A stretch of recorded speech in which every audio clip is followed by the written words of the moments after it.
we're narrowing my asshole in YouTube.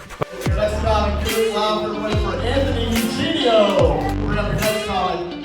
Very funny. Wayne Russell, everybody.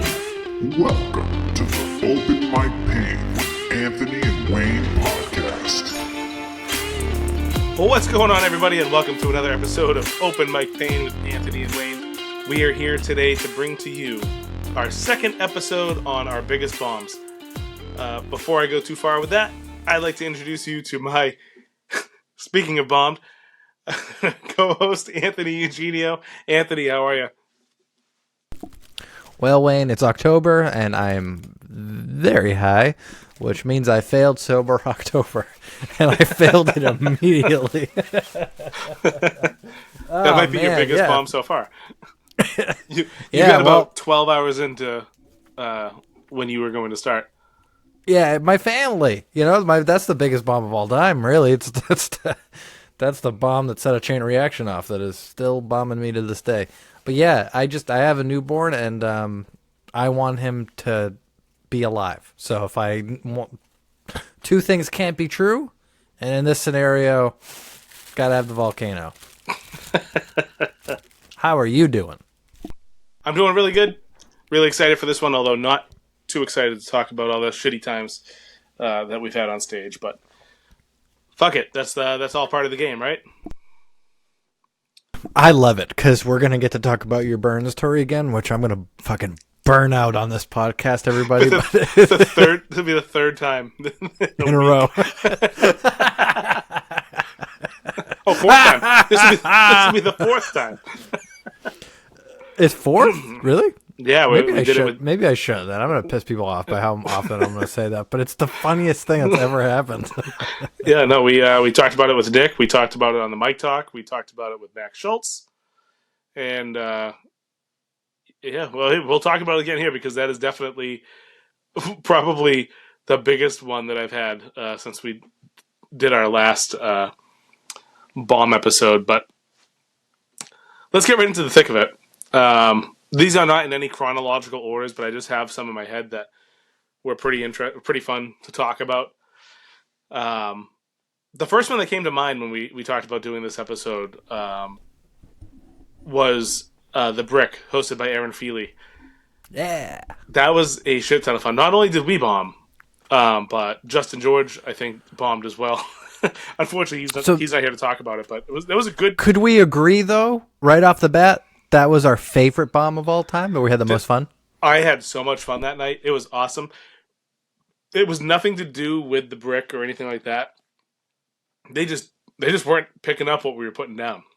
That's all there was to it. That happens. And at that point, I don't think we were experienced enough, and probably still are not, but to look around and go, maybe this joke isn't going to do so well in here. Well, it's tough, because that's, I think about that a lot, because every time you bomb, you think about what could have been, what could I have done to save it. Of course, you hindsight the shit out of it. And I wonder if I will ever be, well, I'm sure I will, but I wonder if I'm going to be confident enough when we go to the brick again to look into those geezers' eyes and know that that's not going to work and try to crowd work and move on for that. I want to be able to say that.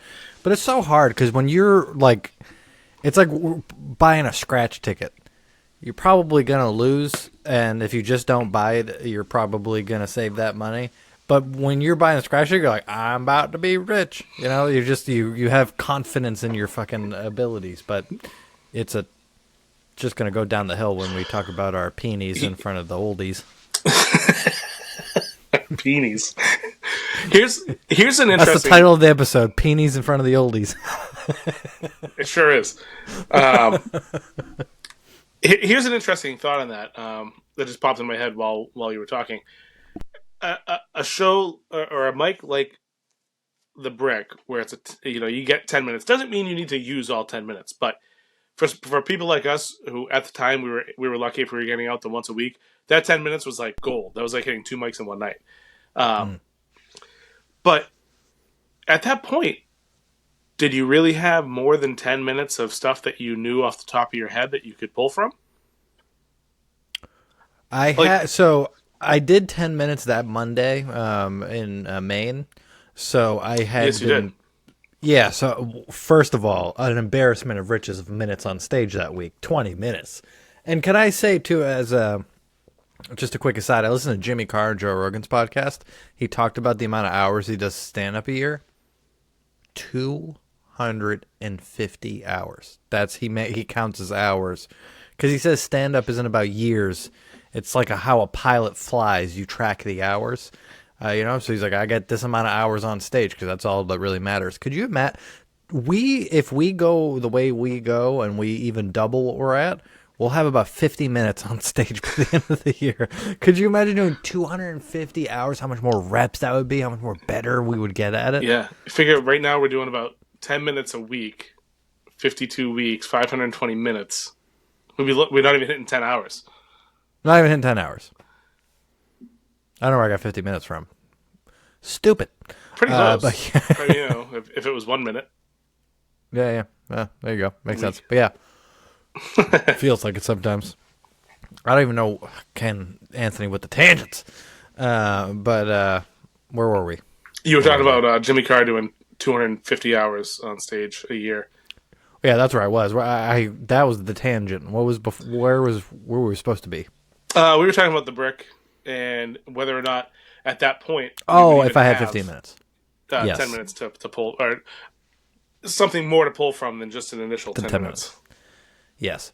Sorry. I did. So you helped me with this actually at the time, or I'll jog your memory. Because I knew we were doing that twice in the week, I was like, this is a lot of minutes. Do I even have 10 minutes? And you were like, you have way more than that. You listed out all my bits that I've been doing in rotation. And it was about 15 minutes of stuff. So I knew I could do that if I had to, because that would just be everything I had. But it's tough because I don't confidently say I did 10 minutes. I could do 10 minutes, meaning in the sense of confidence is I've done the set 20 times, like we were doing for our Burren set. And I was like, yeah, I get it. I know roughly what will happen when I say the jokes and all that. 10 minutes even now feels more confident, but even then, you don't know until you do it, right? Yeah. One thing I will say about that show, you did have one of my favorite opening lines ever. It was with Wayne Brady coming out as pansexual. And I had just finished doing Dick Talk. So I did my dad's old porn joke into Dick Talk. The crowd who wasn't having it. And I think the line you said was, Wayne Brady came out as pansexual today. That's the second gayest thing somebody named Wayne did today. I did, Which was fucking amazing. So the thing that sucks about that, I wish that was a thought in the moment, but although that did happen that day, the second it happened, I was like, ooh, Wayne's going to do Dick Talk and I'm going to be able to call him gay. And I thought about that all day. I had to, when I went there, Aaron was like, oh yeah, Wayne's coming late. I'll just put him after you. And I'm like, I know that this is going to sound unagreeable, but I need to go after him. Did you really say that to her? I did. I was like, I have to. She's so goddamn nice. She was probably like, oh, okay. Yeah, definitely. She asked why. She was exactly. She's like, why? I was like, because I've birthed a perfect insult to throw at him. So that was good. Yeah, that made the whole night worth it. Just that me lining up that kill shot on you, that Kennedy. I've been dying to go back there. So, yeah, let's talk about the issue. What was the issue of the night? What happened? What did we do? It was all the geezers, right? They're old as shit. That's what we said. But it was our inability to pivot and tell some jokes more relatable to them. Comedy is all about relatableness, right? Yeah, well, I did blow my asshole out in recent times, so that is fucking definitely some oldie fucking shit right there. Maybe if I did my joke about VHS porn and instead I did his old reel strips, they would have been like, "Oh, okay, all right, this makes sense to me now." He made a motion picture. It was a moving picture of Peenies.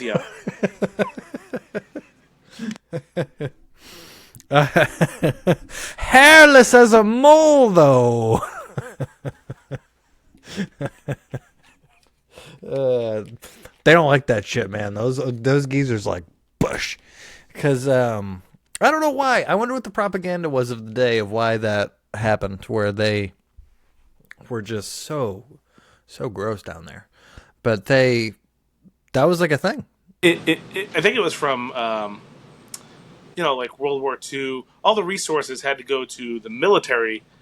They couldn't afford to make razors in a vast enough supply that you were allowed to use them on your genitals. That makes so much sense. But at the same time, is there Nair back then? I don't think Nair there was. exists. You know, I've met a man who told me that the only way he takes care of his nether regions is with Nair. Do you know Nair? So, yeah, and I'm going to contest what you're saying when you're done with your story. He has but like first to me, it sounds like you're gonna melt it. It sounds like you're melting, you're schmelting down there. You're gonna have an unfortunate schmelting accident, and he swears that there's a version of Nair that he's like made for your balls, son, and Is this?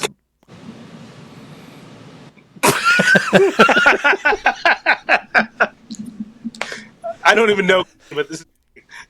yeah, they have. When's he coming on? I need this guy on here. I need to meet him.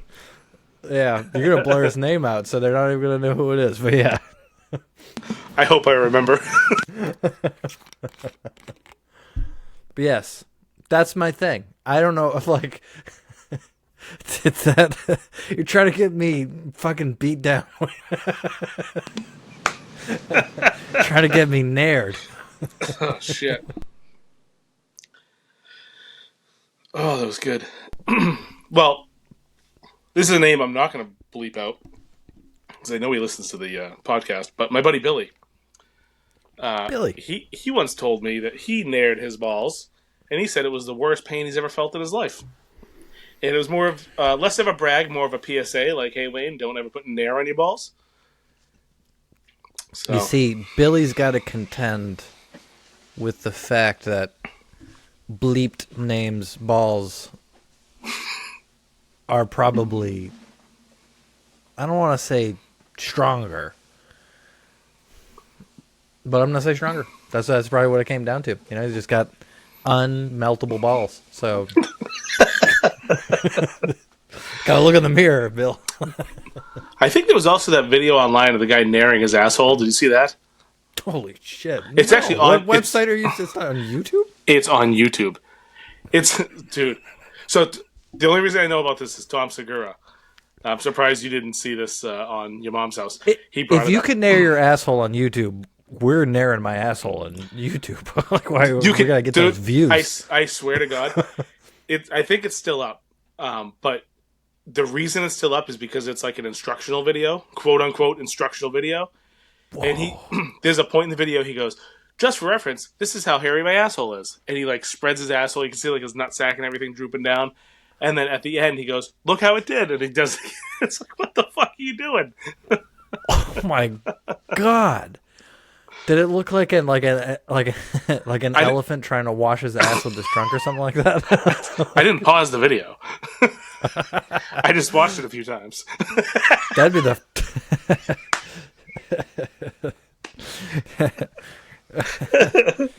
Oh man, it's like a hot dog fell into like a bun package.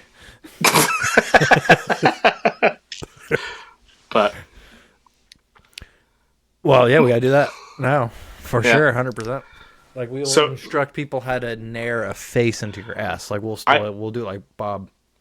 I think we need an episode where we have Billy and bleeped out name come on and almost like roast battle each other about nairing assholes and why one says it hurts and one says it doesn't.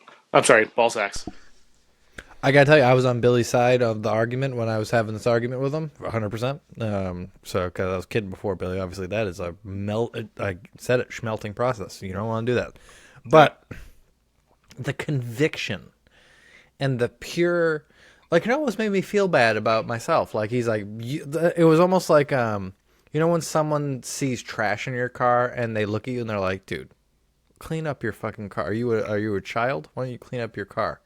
Like, I felt that away about my my baguette for weeks afterwards. Like, I felt like there was this old Doritos wrappers down there and shit like that. Were we talking about bombs? Are we bombing? We're bombing now. I think we've done like 7 minutes on Nairing your ball sack, and we're 15 minutes in.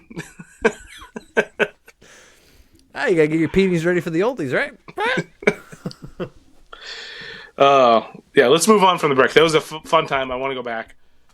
Yeah, we started with the funnest. Like, we've never... The rest of them, I don't think we had a good time at. I think this might be the... I had a good time, or he had a good time, or vice versa, but I think this was the one where we were both like, that was awesome. We'll do that again. Who cares? We'll bomb any time in front of those people. Because they were good people. We were just bad comics. Yeah, that's true. All right, what's next? What is next? One more recently was, for me, Clemento's. So before we went to the... That's a great one. Yeah, before we went to the Burren, I needed to get a rep in. And I figured, warm-up set. Why not go to Clemento's? Nice and late on a Monday. Derek's great. Derek's great. We had a great time the last time we went. We did good. Did pretty well. The problem was they stopped serving beer. I think that was the problem. Not for me. Well, it ended up being a problem for me. It was not for me, but I'm not the issue. You're the issue. Drink. The problem was there was no their customer count was not as big as it was before because nobody was serving beer. It was all comics with the exception of like one person. There was like 8 people in the place, and that made it kind of difficult. And when you don't have a lubed up crowd, as much as I hate to say, that makes a difference. Oh, man. Yeah, I mean, on one hand, so that's two facets of what I think, because I wanted to talk about in this a little bit, how a bomb happens. Because it's not always that you suck. It is most of the time. But it's in two facets. It's the audience and the host are a big factor in how you're going to go with it. And so, for instance, like at Clemento's, the host is fantastic, Derek. He is one of the best hosts that we've had as far as being able to do callbacks to your sets, doing good stand-up in between you, getting whatever's there going. But that he can only do so much depending on what happens with the crowd. And if the crowd's not drinking or they're not ready for comedy or it's just, they're eating pizza because it's a pizza place and they're like, what's going on here? Which could definitely happen. Then, I mean, it's the makings of a bomb, right? Sure is. Sure is. And I think for that night, I don't think many people got left. I got a few good chuckles. Robbie Barcher's got a few good chuckles. Derek Zeba got a few, but there was not much more other than that. Bombs are usually pretty contagious. Yeah. The big thing for me that makes this one so memorable was I was waiting. We had about 15, 20 minutes before the mic started, and everybody was outside smoking weed. I don't smoke weed. So I was like, fuck this. I went next door to La Coretta's and ordered a beer. Because if I'm going to sit there and do nothing, I might as well go have a beer and browse Facebook or whatever else. And I ordered a tall porn. I ordered a tall Stone IPA. For those of you not familiar with La Coretta, their talls are like a 40-ounce mug, which is like 3 beers. And I had 15 minutes to get back to Clemento's. And I did pretty good. I didn't finish it, but I did pretty good. And I was good while I was sitting there, but I don't know if you've ever had this where you're good while you're sitting and you stand up and everything just kind of like... Bloop. Yeah, if I drank that, I would have been clinically dead. This is not a tangent, but just a quick mention. I think that what a great thing we should do, but you're too much of a pussy, but a great thing we should do is I get hammered, you get high, and then try to do our sets. Because, like, you drink before you go up, and you always do good. I know you don't get hammered, but you still you would get the amount that you drink would get me too drunk to do it, and I think it would be a mess. But it'd 2 be to so 3 funny beers for would get Joe. you hammered. Yeah, before I went up there, I wouldn't be able to like 3 beers, and I'm like, I don't drink. Yeah, that would be interesting. Wouldn't that be so fun? You would have a panic attack, but if you didn't have a panic attack, we'd have a great time. That's what I'm afraid of. That'd be funny too, though. Think about the views. Think of the views. I'm just filming you with the phone over there, like panic. You're like Lloyd and Harry when the guys get their friggin' chilies, just pointing. So what happened to me at Clemento's was I got up on stage. I was fine, and I stood up, got up on stage, and it started to kind of like circulate. And then like 3 minutes in, I started like stumbling over myself. Not slurring, just stumbling over myself. And all I could do was stop, reset, and go, that shit's kicking in quick. And then just continue, which was, I think, was probably the biggest laugh I got the entire time. It definitely a bomb. It didn't go great, but it was an interesting it was an interesting night for that reason alone. I do like that we're getting to the point where we're being more realistic about bombs. Realistic meaning in the world of how we're doing it. In the beginning, we were just like any laugh. I felt like, yeah, we got a laugh. It's not a bomb because we didn't experience it, but we're getting so much better doing it that it's kind of like we should be getting consistent laughs across the stuff. And if it's 75% not happening in there, unfortunately, I think we call that bombs now. Yeah. That just means, we're progressing. Yeah, for sure. Old Anthony, you pussy. One of the other bombs I don't think we talked about on the initial bomb episode was our first time down at Witch's Brew, which is now moved over to Hollow Ground, but we'll get to that too, because let's do them both right now. Witch's Brew, I don't think we talked about that. Back. Yeah, double Salem in a row. To be honest with you, I don't think you were there yet, and I had an all right set, so it wasn't just like right, I think. There, so I don't know how yours went. I wasn't there yet. You're right. Yeah, you bombed. It was awesome. But no, I was just like Maxwell Schultz was there. That's where it's finally kicking in that I saw him. Was it at Witch's Brew or was that at Hallowed Ground? Witch's Brew. Oh, okay. I thought it was the other way around. All right, cool. No, I saw him there.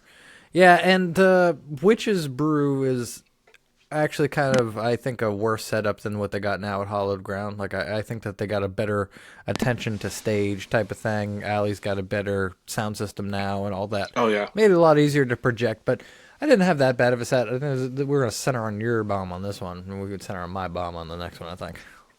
That's probably fair. I think that's how it went.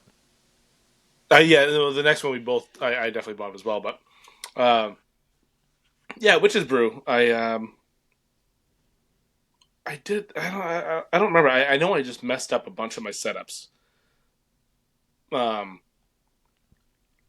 problem I had at that point was I tried to do some crowd work by asking a question, and I wasn't prepared for the answer. It's in the Dick Talk joke where I used to say, "Does anybody have any idea what he said?" And I expected everybody would just say yes because sucking a dick for $10 million is like a no-brainer.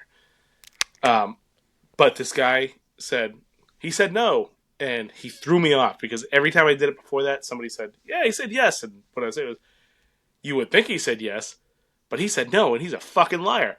And when he said no, I was like, "You would think he'd say yes." I mean, no, he did. He said no. He said no. He said no, but I'm telling you, he said no, and I just fucking and that set the stage for the rest of the 5 minutes to just be. Your poor joke was just fucking like. Oh, it was so bad. It's so bad. It threw me off so bad. There were some of the bits, the ones that I didn't fuck up definitely got some laughs. Like the Magic Johnson bit got some laughs, and I don't remember what version of that joke was around at that point. It wasn't what I have now. I don't think. It's interesting how we bomb a little. Would you agree we bomb differently? Like, we bomb the same amount, I would say, but we bomb differently. Like, your bombing, I'd say most of the time stems from you just fucking up a line and having to restart it, and that kind of fucks the momentum up. Yeah. So it's like it had potential. I think mine bombing is like I'll like just dead eyes the crowd because I don't like them, or I feel like I don't like them, and I did it to myself, and I'll just come off as rehearsed, and I'll bomb that way. Do you agree? What do you say? I would agree with that. Yeah, when you bomb, when you don't get the laughs that you want, a couple minutes in, you just steamroll. Here we go. We're done. I'm finishing this. I'm not walking off stage, but I'm done. Just the worst way. I try that about myself. I will mess up a line. I don't care if I don't get the laughs. I can still go through it and just still perform it the way that I intend. But my bombs come where, like, if I fuck up that one line, it's almost like a disease. It spreads. I continually fuck up because I kind of get in my own head, I think. That is something that, weirdly, I'm gonna fuck it up now that I'm saying that I don't fuck it up. But for how much I fuck up on this podcast talking, I can normally do my set pretty straight without fucking up a line or something like that. I've been pretty good about that. I might say a bunch of unfunny stuff, though. So I guess I'd rather fuck up a funny line than say an unfunny thing. Goddamn.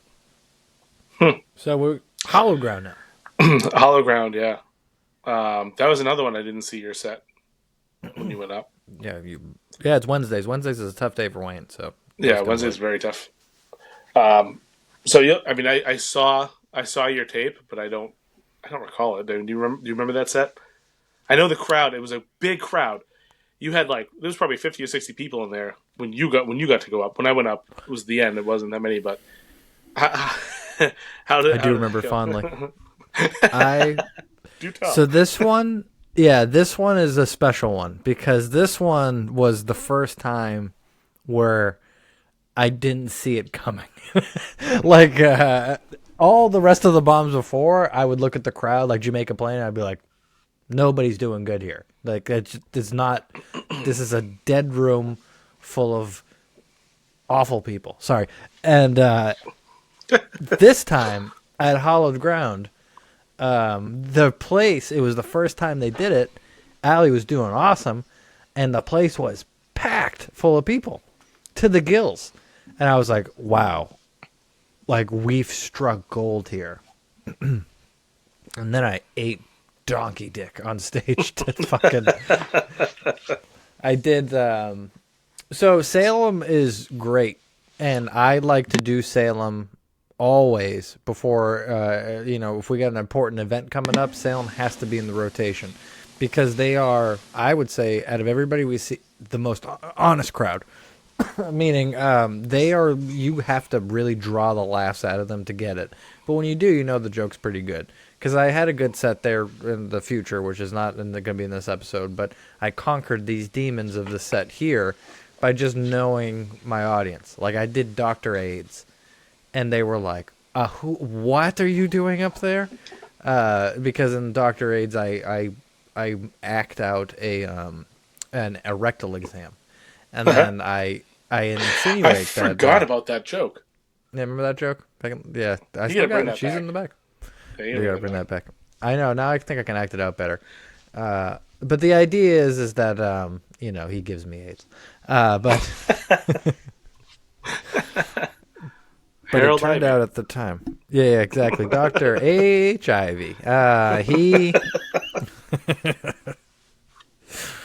Yeah, I see. We laugh about it, and that's the worst thing about comedy, and the best thing about comedy is you could be so confident going into a set where you're like, I know this joke's good, but if you haven't done it before, you have no idea how the joke's gonna go. It could be the funniest joke in your head of all time, and you could fucking eat shit the first time you say it, because everything's clunky the first time you do it. Like, we're going to do first since the Burren set this Tuesday, or not since the Burren. Which is going to be, it's already happened. But This is the first time we're gonna go out since we bombed, and but also we're gonna do new stuff now, and we're almost inviting the bomb. We're trying to bring the bomb to us. I'm very excited about that, by the way. I'm excited to see your set too. We're gonna have another story. We're gonna have another great story after that one. Maybe, I don't know. Maybe I they'll think, laugh. I think the way, not to get too far off topic, but we were talking about earlier with Louis C.K. saying he didn't want his openers to laugh at his own jokes because they were, the laugh is almost like a discomfort with how the joke's going to go. Yeah, it was really interesting conversation. I think I just need to fucking own it. On the joke? Oh, yeah. Yeah, 100%. That is, if you can do that, it's like something you got to work. Like we all got to work on. Like something I can't do either. But to deliver your joke like you're a salesman and you're in the middle of a sales pitch and you're really in the confidence of it. So if you're supposed to be angry, you should project angry at the end of the punchline. If you're supposed to, like, if it's a jolly thing, you might giggle then, because it's part of the punchline. But it should always be in service of the joke. Your mannerisms and your delivery should be confident, especially when you're doing edgy material. But we're not Louis C.K. because he's fucking better than us. But we'll try. We're going to keep going. Yeah. Sorry, go ahead. I think we're wrapping up your bomb at Hallowed Ground. Oh, that's where we were? Sorry, I thought I interrupted you. No. Yeah. I interrupted you. AIDS joke, bomb. I did California Sober, the old version of it, when I had a Bud Light joke in there, which was distasteful, America. I know that now. I fucking loved every second of it. Yeah, that was your favorite thing I ever said, I think, was at the end of that joke. It was really good. I told everybody that. Yeah, I always thought it'd be the watered-down flavor that would take out those light beer companies, but it turns out it took a watered-down woman. That's how you have to deliver it. See, if you deliver it like that now, I think it would go better. But at the time, I said that like that, and people were like, fuck you. And rightfully so. Rightfully so. Yeah, that was a big old bomb. How'd yours go? Yeah, so it was that same night. Didn't go so well. I don't remember everything I did, but I did the Richard the Gay Ghost joke. And I got to a point in that joke where I asked the audience, has anyone here ever seen a ghost before? And I was just met with blank stares. But rewind a little bit. For 10 comics before me, there was this lady sitting in the audience that was just fucking talking to the comics. Like, they would make a joke about pastrami, and she'd be like, you have mustard on your pastrami? And she's like, shut the fuck up. And the next person would be like, yeah, I bought these shoes. And she'd be like, I love shoes. It was like whatever, just stupid shit the whole time. And when I get to the point where I said, has anyone here ever seen a ghost? And she was just staring at me. I was like, are you fucking serious? You've been talking this whole goddamn time and you can't see a ghost from me? You want to talk for everybody else, but you can't say you've seen a ghost? And I just went off, and we had like this interaction, which in my head was a lot funnier than it was when I watched it back. But she fucking hated me. I finished my set, I got off stage, and I walked up to her and I was like, hey, I was just joking with you, good, thanks for participating or whatever. And she turned her shoulders. No. I was like, all right, fine, whatever. Didn't you shit on a flat earther that night too? Or was that no, that was that. that was that. That was that strange brew. Oh, that was great. Let me give an Anthony synopsis. I love giving Anthony synopsises of Wayne events. So Wayne has a crowd work where he wants to talk about flat earthers because his brother is a flat earther. Is he still a flat earther? Yeah. Yeah, still a flat earther. Okay. Yeah. So the bit is any flat earthers here, and if they go, he's going to say, what are you going to say, Wayne? Well, if nobody says anything, I say, oh, thank fucking God, or something like that. However, if you get one. If I get one, which I got one, there was one guy in the crowd that went, yeah, yeah. And you said, my reply was, are you serious? Because I thought he was fucking with me. He goes, yeah, flat Earth. I was like, dude, stop using your hands for clapping. Start using them to flip through a science book. And he went like this. Oh yeah, he got so upset. He literally looked at me and went like, "What the fuck?" Yeah, Rightfully so. I felt so bad, but you know what? You he believes in flat Earth, so yeah, you got him. That's for fucking sure. That was so good because, like, I went to the cellar in New York, and every comic shat on the first row of people, but they would be like, "Were you from Nebraska? That's for pussies." Like, whatever the hell the case may be, it would be like in comic timing and all that, and you were like, "Oh, you're a fucking idiot." yeah, I was like, it was very personal. I was trying crowd work. I'm like trying to learn. And I haven't, to be honest, to be fair, I haven't done that joke since. You're stupid and your wife's a whore. All right, crowd work. Was that a bomb? I don't even remember. No, the rest of the set was pretty good. It was that one part, and actually people laughed at that, but it was very uncomfortable because the one guy that clapped was with a group of like 5 people, and there were like 9 people in the crowd. There was a lot of people there. It was pretty good. That was very good. That was there are just certain times, like there's a guy doing stand up at Book and Bar, and he Talk would about get bombs. Yeah. But he was the bomb. So it's crazy. It's almost like an Andy Warhol thing where I know he's not putting it on, but he's almost like on the edge of maybe he's putting it on, because he will get really upset at the crowd and go, "Why are you so tense?" And he's so tense, and it's the funniest thing I've ever seen because he's like, he's trying to be like, hey, it's all right. You're gonna be okay. Don't be afraid. I'm here to help you. Why are you afraid? It's got that Lenny of Mice and Men vibe. And god damn, is that a funny way to bomb? Like, I wish I bombed that way. Yeah, I don't know. I don't think I want to do that. That's not for me. Just like, why are you so tense? And they're like, I think you're tense, sir. All right. Grand finale. Yeah, it's going a little long. Grand finale, we've talked about 4 times in a row. 3 times in a row. This will be the 4th. So if you're tired of hearing about this, the other 3 times were... now. Yeah, get out now. The other 3 times you heard it was a worthy step towards the Grateful Laughs. But for those of you that want to hear it again, Anthony, why don't you bring us out on our grand finale? So...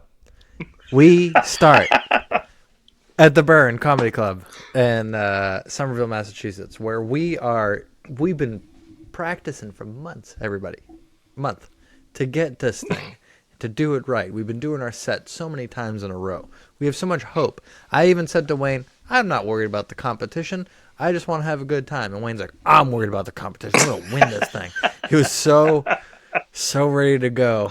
And then we went the week before, and our friend Justin George won, and the audience was great.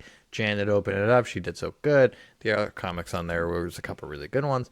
One pretty not good one, but the rest of them were pretty good. And then fast forward a week. So we get there, and Wayne is like practicing a set for a whole month, and then he gets there and goes, I'm not going to do that set. I'm going to do Dick Talk. That's not 100% true, because I had talked to you a few weeks beforehand, and I decided to change it. Wasn't a few weeks beforehand, wasn't it? Wasn't it just the I was bouncing back and forth, but I kind of always knew I was going to do it. Once you told me to do it, I was like, I'm going to do it. Oh, okay. Well, still, he still didn't practice it at all, so I guess he acted like he wasn't going to do it. And I did practice it. Where did you do it? I went a few times that you weren't around. I did those. I did. You talking about Clemento's? No, I didn't do it there. Where did you do it? Say a phrase so I know you're not lying. I did it at Book and Bar. I did it at... I did it a couple other places, but... Yeah. Well, either way. Yeah. So, beautiful joke that some of you may know about the very intricacies of sucking dick for money. And and worrying about how to do it. But anyway, so this is the beauty of the joke behind the scenes. So the joke is meant to beat you down. It's meant to, like, because it's the whole set is about the same thing. So at a certain point, it gets purposefully like a repetitive motion to it. And then Wayne goes into a misdirect where he talks about something completely different.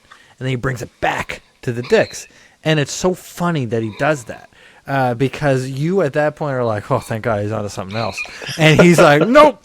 And he comes back on top of you with it. And it's endearing.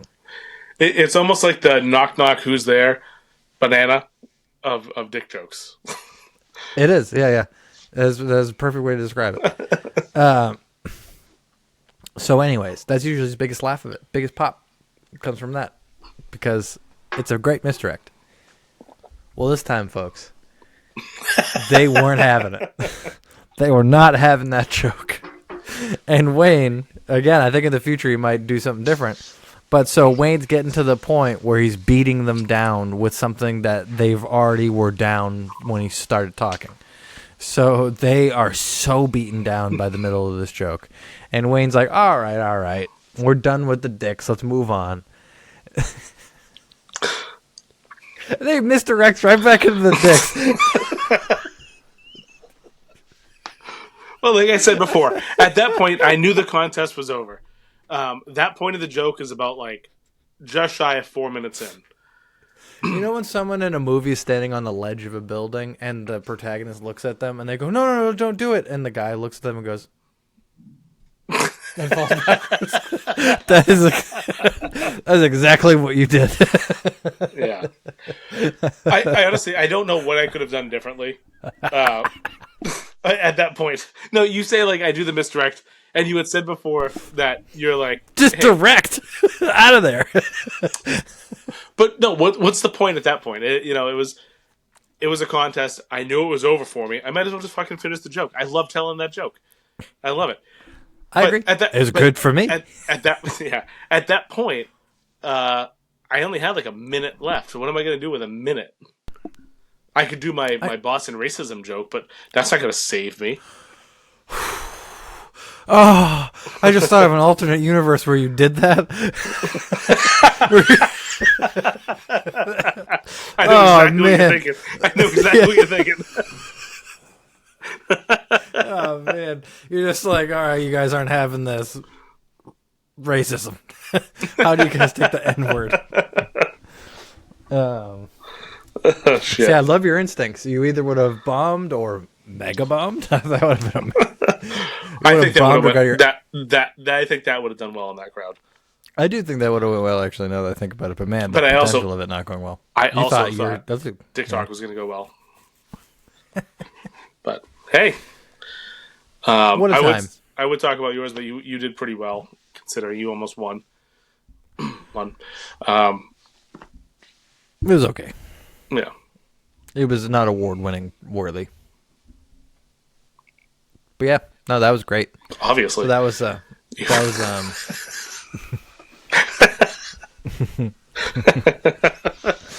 I just, because I knew it was coming too, it was so good because I was standing on the side of the stage and I was like, that's enough of dicks, everybody. And just I saw someone. We're done with the dicks, thank God. You're like a cat, like someone that takes someone captive, and then they're like, "You're gonna be free. Don't worry. Take your blindfold off." And they open it, and they're back in the maze again. I can just picture you on the side, just watching it unfold, and you're like that scene with Bobby Hill and Hank Hill. Where he's like, "All right, Bobby, you can enter the dance competition." He's like, No. See, this is the problem of it's kind of like when you're filming a skateboarding video with your friend, and then he snaps his leg in half in front of you. Where in the moment, very not funny, but afterwards, hilarious.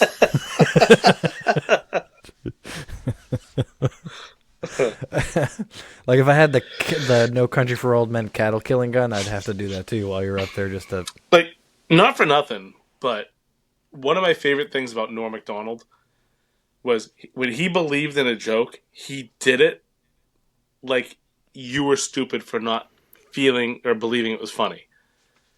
And that's how I And feel about that joke. I I'm agree. not saying Yeah, it's as that good as joke is. anything Norm Macdonald did, but that like I always thought that was an interesting outlook on it. Because look back at Norm now, everybody thinks he's fucking hilarious. But there were times Nowadays. he did things to silence, and nobody laughed, and now we all watch it in hysterics because of the way he did it. Well, I think and I think we'll wrap up on this thought. I think that it reminds me a little bit like someone who really likes movies understanding the subtext in a movie, because on the surface, it's a dick joke. So the idea of it being a dick joke, if nobody looks deeper into that, they could be turned off by it just because of the fact of it being a dick joke. But the fact that it's umbrellaed around a kind of intricately paced joke that even has misdirect extra tags all over it, fast pace, slow pace. It's like if you're actually like paying attention to the bones of the comedy, it's an intricate joke that I think is very good. So, it's like a Christopher Nolan movie. You gotta look at the subtext, people. Okay, if you get confused, you get confused. But that's the thing about Norm Macdonald too, and some jokes even that I have that I like to think are really clever, but it takes people a while for it to click into them. Like actually, my Hello Kitty joke bombed. A couple times because I can't I don't let it breathe properly to get people to understand what the hell I'm saying. Yeah, Yeah. yeah. That's one thing I've noticed about that joke. Like we talked about that, where you would say like the joke, the tag to that joke, and then like say like God damn, like we talked about with Nick Powell. You say God damn like Cat Williams. Yeah, God damn. I really think that hinders that joke. Kills it. Yeah, it's just I found that a Cat Williams or anybody with that southern drawl saying anything is hilarious. I like the guy. I'm not retarded, but I like rocks guy. He could say anything. It's the funniest thing in the goddamn world.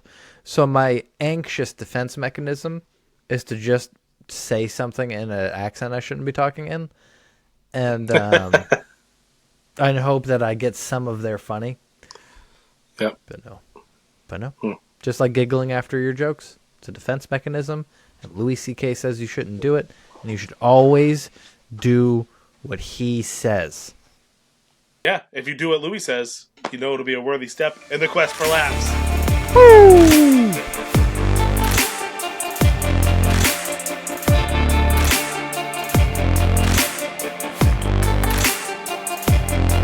Yeah, I always thought it'd be the watered down flavor that would take out those light beer companies, but it turns out it took a watered down woman.